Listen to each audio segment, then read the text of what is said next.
अब आपको बताएं कि एंकर मुरीद अब्बास और दोस्त खैजर हयात कत्ल केस से पुलिस दोहरे कत्ल के अहम मुलजिम आदिल जमान को गिरफ्तार करने में ताहाल नाकाम है।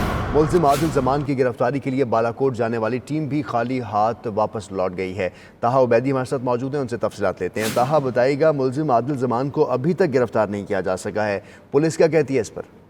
बिल्कुल, मुरीद अब्बास कत्ल केस की तफ्तीश सुस्त रवि का शिकार है। जो हमारे जराए उस चीज की तस्दीक करते थे कि एक तहकीकाती टीम तश्कील दी गई थी, उसका ये ज़िम्मा लगाया गया था कि जो कातिल है उसका जो भाई है आदिल जमान, उसे जल्द अज जल्द गिरफ्तार किया जाएगा। जो लास्ट लोकेशन उसकी निकाली गई थी वो बालाकोट केपीके के इलाके की निकाली गई थी, लेकिन उसके बावजूद भी पुलिस मुलजिम को गिरफ्तार करने में नाकाम है। जो तफ्तीशी जराए वो इस चीज की तस्दीक करते हैं कि जो मोबाइल रिकॉर्ड है वो तो हासिल कर लिया गया है, लेकिन जब तक मुलजिम का मोबाइल नहीं खुलता उसकी गिरफ्तारी मुमकिन नहीं हो सकती है। अभी पुलिस ने जो हमें बताया गया है, जो तफ्तीशी टीम इस पर काम कर रही थी वो ताहाल इसकी गिरफ्तारी में नाकाम है।